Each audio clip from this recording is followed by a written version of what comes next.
Good morning students. पिछली class में हमने आपको चैप्टर 12 और chapter 14 exponents and powers complete करा दिए थे। अब जो आपके थर्ड टर्म्स में आने वाले हैं कुछ चैप्टर्स, उन्हीं का मैं यहाँ पे रिवीजन कराने वाला हूँ और इन्हीं चैप्टर्स का आप रिवाइज करेंगे। ठीक है बच्चों, चलिए स्टार्ट करते हैं हम क्वेश्चंस की ओर। जैसे आपका क्वेश्चंस मैंने बताया था कि आपके 10 एमसीक्यूज आने हैं, फिर वेरी शॉर्ट आने हैं और फिर लॉन्ग टाइप के क्वेश्चंस आपके इस थर्ड टर्म्स में आने हैं। ओके स्टूडेंट, चलिए स्टार्ट करते हैं। सपोज कीजिए मैंने आपको सारे फॉर्मूला पढ़ाए थे। फर्स्ट फॉर्मूला था आपका a की पावर m देन a की पावर n। अगर ये क्वेश्चन है, इसका फॉर्मूला हमें याद होना चाहिए। मैंने बताया था बेस आपके सेम होने पर पावर ऐड हो जाती है। बेस सेम होने पर पावर क्या हो जाती है बच्चों, यहाँ पर ऐड हो जाती है। देन आपका फॉर्मूला बन जाता है a की power m plus n।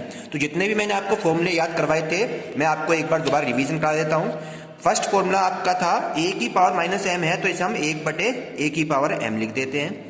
Multiply में है, सेम बेस है, बेस सेम होने पर पावर ऐड हो जाती है। बेस सेम होने पर डिवाइड में पावर माइनस हो जाती है।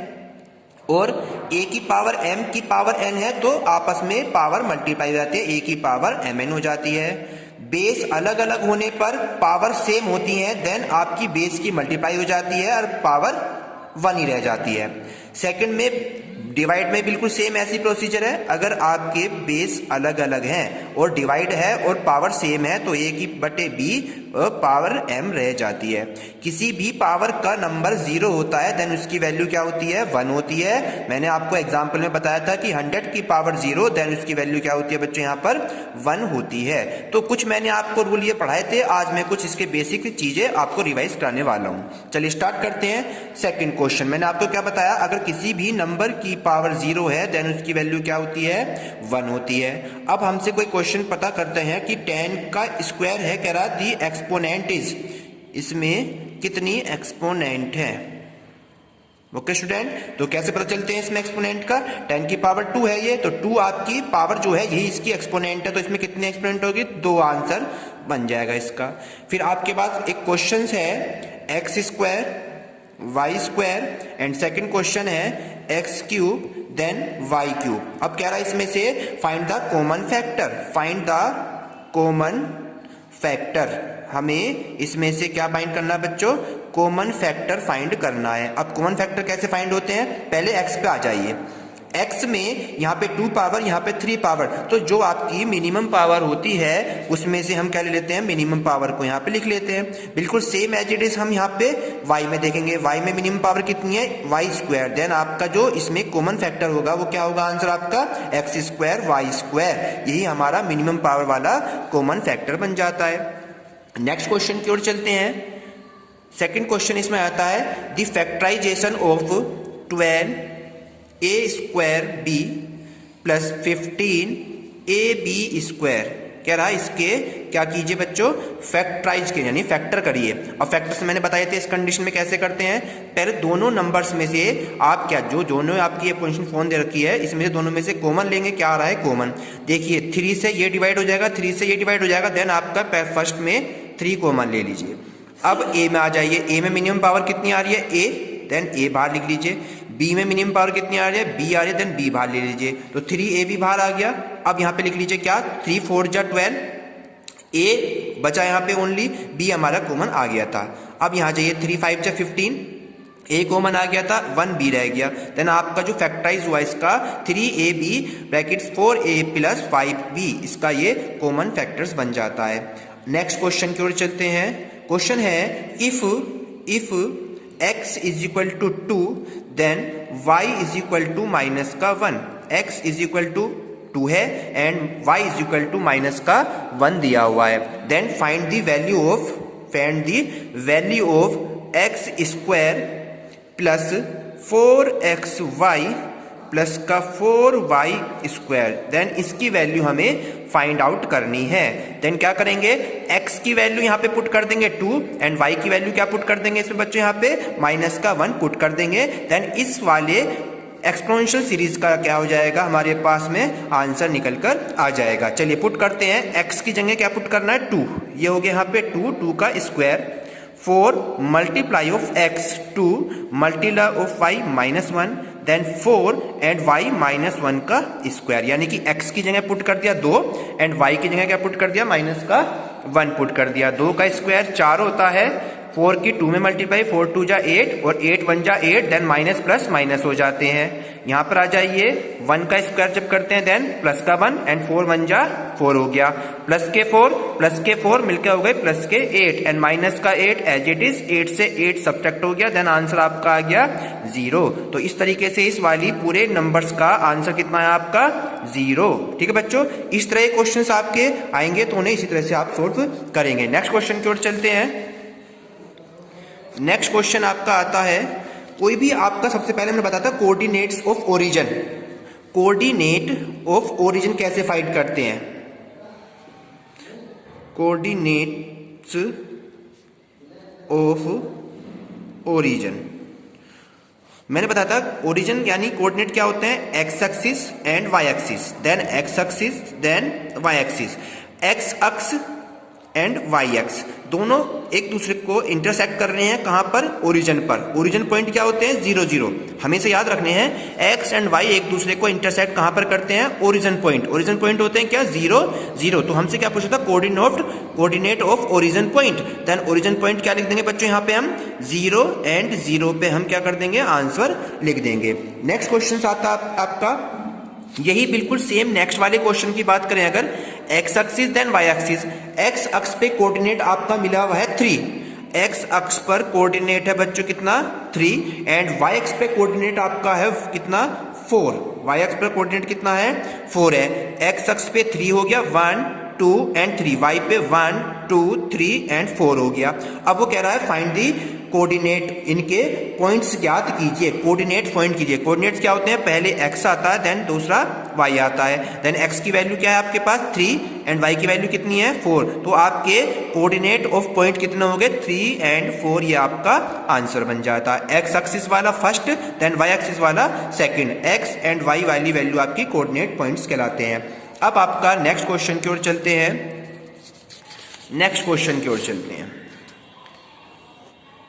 क्वेश्चंस कैसा आएगा आपका बच्चों, एक क्वेश्चन दे दिया इसमें, दी कॉमन फैक्टर निकालने हैं, वो भी आपके एल्जेब्रिक फंक्शन में। एल्जेब्रिक फंक्शन यानी एक्स वाई जड़ के रूप में हो या एबीसी की फॉर्म्स में होते हैं, उन्हें हम एल्जेब्रिक फंक्शंस कहते हैं। क्वेश्चन दे रखा है यहाँ पे,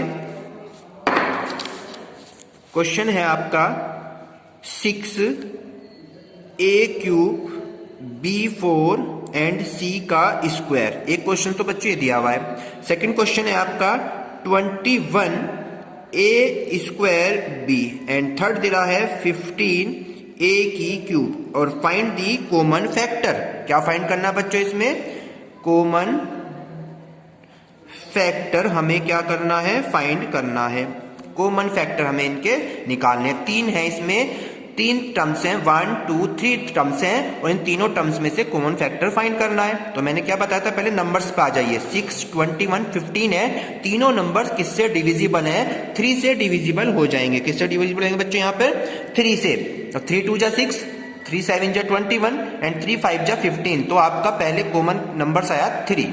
अब ए अल्फाबेट पाइए, यहाँ पर a³, यहाँ पर a², यहाँ पर a³, तो इसमें मिनिमम वैल्यू कौन सी है, a² की। देन आप यहाँ लिख लीजिए a²। b पे आइए, b4 यहाँ पर है, यहाँ पर b है, यहाँ पर b नहीं है, तो तीनों में से b कॉमन नहीं आ सकता। c पे आ जाइए, c यहाँ पर है, c यहाँ पर नहीं है, c यहाँ पर नहीं है, तो c भी कॉमन फैक्टर्स में नहीं आ सकता। तो आपका आंसर कितना आ गया बच्चों, यहाँ पर 3a² हमारा कॉमन फैक्टर्स बन गया है। आंसर हो गया आपका 3a²। ओके स्टूडेंट्स, क्लियर हो गया आपको।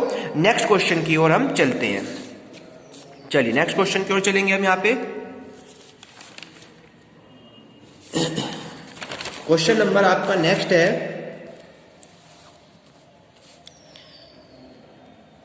क्वेश्चन आएगा यहाँ पे 3 की पावर 3 का स्क्वायर मल्टीप्लाई ऑफ 4 का स्क्वायर एंड इक्वल टू। बताइए इन दोनों की मल्टीप्लाई कैसे होएगी। मैंने बताया था बेस अलग अलग होने पर पावर सेम है अगर, तो दोनों बेसों की आपस में मल्टीप्लाई हो जाती है। 3 4 जा मल्टीप्लाई हो जाएगी आपस में और पावर सेम रह जाती है।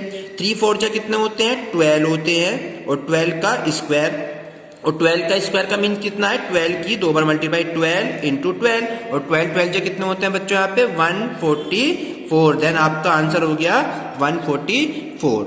ओके स्टूडेंट्स, नेक्स्ट क्वेश्चन की ओर चलेंगे।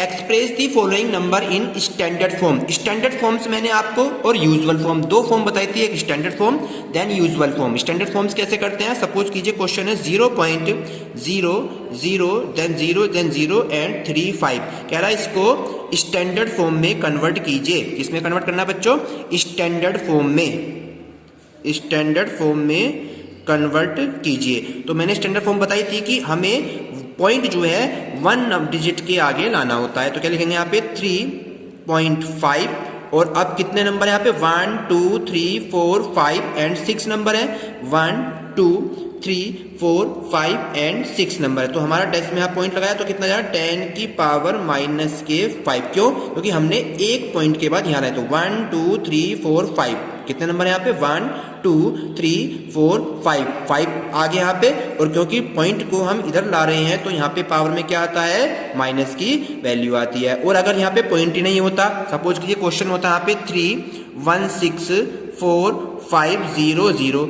अब हमें यहाँ पे स्टैंडर्ड फॉर्म में चेंज करना है। तो कैसे चेंज करेंगे, यहाँ पर पॉइंट लाना है 3.1645 लिखेंगे, और कितने नंबर से इसके आगे देखें 1 2 3 4 5 6, तो यहाँ लिख देंगे 10 की पावर 6। अब हमारे पास पावर क्या होगी बच्चों, पॉजिटिव होएगी, हमारा ये स्टैंडर्ड फॉर्म बन जाती है। ओके स्टूडेंट्स, नेक्स्ट की ओर चलेंगे, सिंप्लीफाई। क्वेश्चन को सिंप्लीफाई कैसे करते हैं, पावर के रूप में। कोई पावर है 3 का स्क्वायर 3 की पावर -5 मल्टीप्लाई ऑफ 3 की पावर 6। तो मैंने आपको बताया था कि बेस सेम होने पर पावर ऐड हो जाती हैं। बेस सेम होने पर, यहाँ पर बेस 3 एंड 3, सबका बेस 3 है तो सबकी पावर ऐड हो जाएंगी। 3 ऐसे लिख लीजिए, और पावर 2, यहाँ पे पावर -5, यहाँ पे पावर कितनी है 6 है। 3 एज इट इज रख लीजिए, 2 प्लस की 6 प्लस की 6 और 2 कितने हो गए बच्चों यहाँ पे 8, -5 एज इट इज,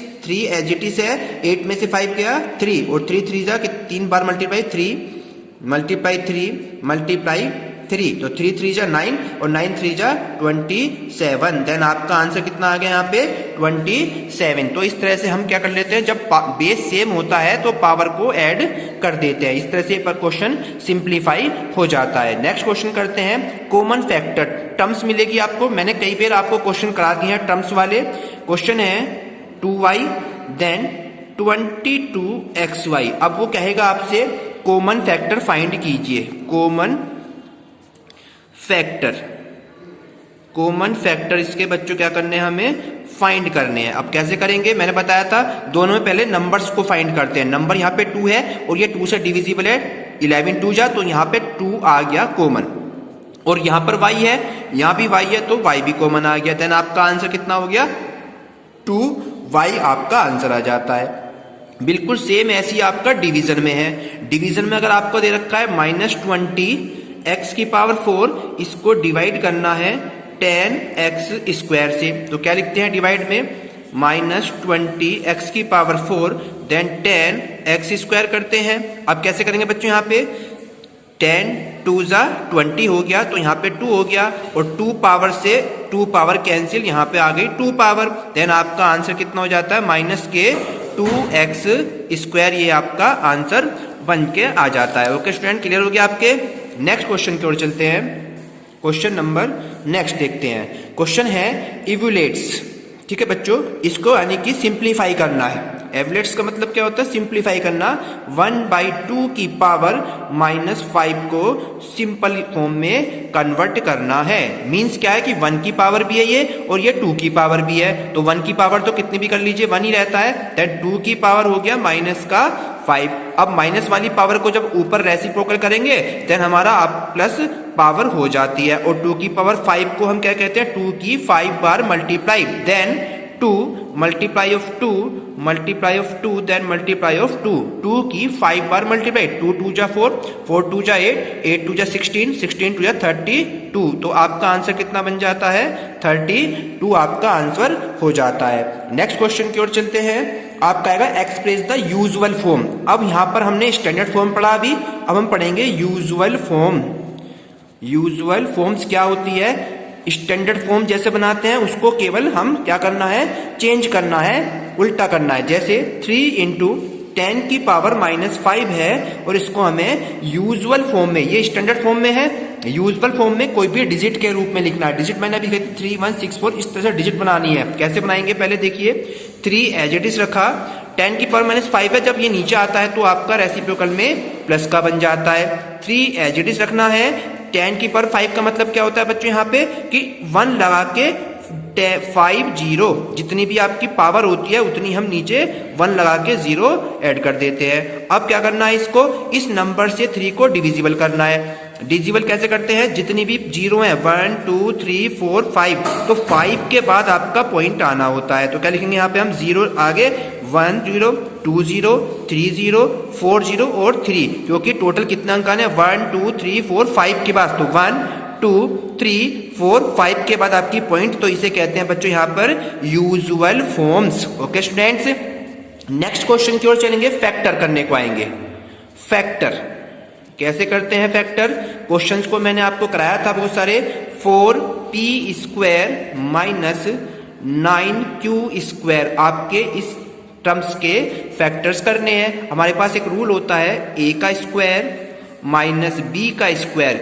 क्या फॉर्मूला होता है, एक बार माइनस में कर दीजिए देन एक बार प्लस में कर दीजिए, यानी a माइनस बी और a प्लस बी, ये हमारा a² माइनस b² का रूल होता है। तो बिल्कुल सेम प्रोसीजर इसमें करना है। 4 को लिखा हमने 2, देन p लिखकर 2p का स्क्वायर, और 9 को लिखा 3 लिखकर, देन q का लिखकर इसका स्क्वायर, भी बन गया a का स्क्वायर माइनस b का स्क्वायर। तो a² माइनस b² क्या कहता है, एक बार माइनस में एक बार प्लस में कर दीजिए, यानी कि एक बार तो हम क्या कर देंगे 2p में प्लस कर देंगे या माइनस कर देंगे किसको, 3q को, और एक बार 2p में प्लस कर देंगे किसको, 3q को। तो ये आपका क्या हो गया बच्चों, फैक्टर्स हो गए, आंसर निकल कर आ जाता है, केवल हमें फॉर्मूला याद होना चाहिए। नेक्स्ट क्वेश्चन की ओर चलेंगे, आपके बिल्कुल सेम क्वेश्चन है, इसी के जैसा क्वेश्चन है, मैं आपको फैक्टर करा रहा हूं। नेक्स्ट क्वेश्चन के क्वेश्चन आ जाएगा p² माइनस का 10p प्लस का 25। अब कहेगा इसके फैक्टर कीजिए। अब मैंने आपको इसके भी फैक्टर्स बता रखे हैं कि हमारे पास एक फॉर्मूला होता है a माइनस बी का होल स्क्वायर। क्या कहता है a माइनस बी का होल स्क्वायर बच्चों, a का स्क्वायर प्लस b का स्क्वायर माइनस 2ab, ये रूल होता है a माइनस बी का होल स्क्वायर का, a² plus b² minus 2ab। अब इस वाले फैक्टर्स को इस रूप में कैसे बनाया जाए, देखिए यहाँ पे, तो ये हो गया हमारे पास p का स्क्वायर यानी कि a का स्क्वायर प्लस b का स्क्वायर, ये रहा हमारे पास 25 को क्या लिख देंगे 5 का स्क्वायर, ये b का स्क्वायर हो गया। अब 2ab करना है, तो 2ab लिखेंगे 2, a है p एंड b कितना है 5, तो ये हो गया 2ab। तो रूल बन गया a का स्क्वायर प्लस b का स्क्वायर माइनस 2ab, तो ये फॉर्मूला बन गया p माइनस 5 का होल स्क्वायर। देन आपका आंसर फैक्टर हो गया p माइनस 5 का होल स्क्वायर। किस फॉर्मूले से करा, इस फॉर्मूले से इसको सोल्व किया है। तो इस तरह के आप तैयारी करेंगे, कल मैं आपको फिर नेक्स्ट क्वेश्चनों की तैयारी कराऊंगा। अपनी नोटबुक में इसे कंप्लीट कर लें। Thank you.